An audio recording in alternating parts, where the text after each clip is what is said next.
Latest update kay Catherine Camilon. Kapatid ng nawawalang beauty queen na si Chinchin Camilon, nagpost sa social media patungkol sa pangungulila ng kanyang ina sa kanyang kapatid. Narito ang nilalaman ng kanyang post. Ang nanay na nangungulila sa kanyang anak pero pinipilit pa rin maging matatag.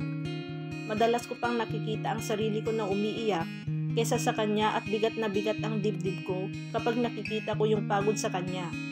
Pero tinitiis lang niya para sa kapakanan ng kanyang anak.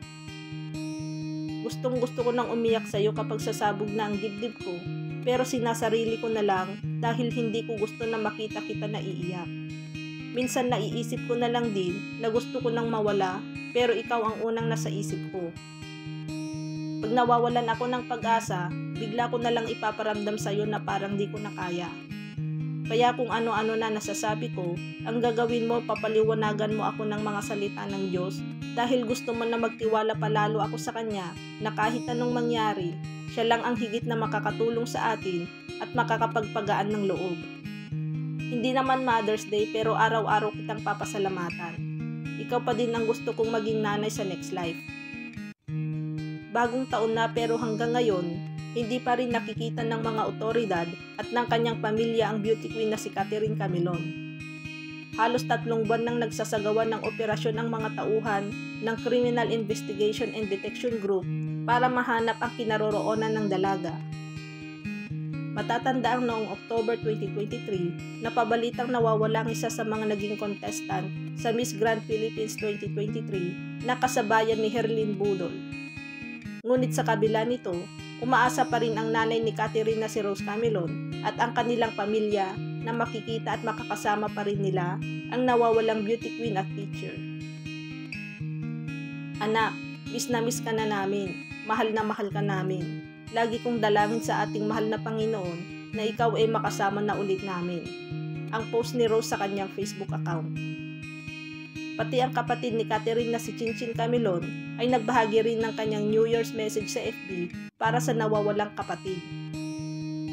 Happy New Year, Catherine! I love you so much at miss na kita.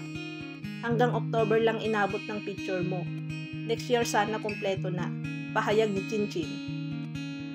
Matatanda ang inaresto ng mga otoridad ang sinasabing boyfriend ni Catherine na si Police Major Alan De Castro matapos akusahan bilang pangunahing suspect sa pagkawala ng dalaga.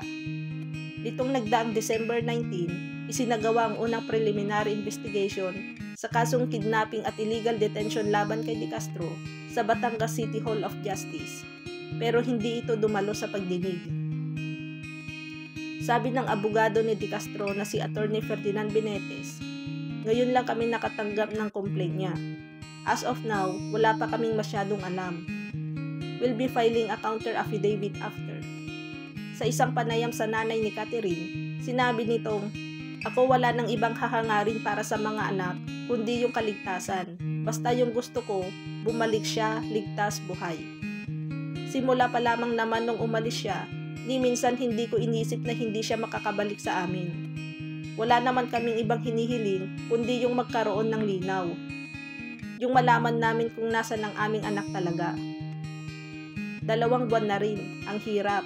Noon pa lagi kong sinasabi sa kanya na ibalik niyang ligtas ang aming anak. Ilabas niya kung nasaan. Pakiusap ni Ginang Rose sa mga suspect.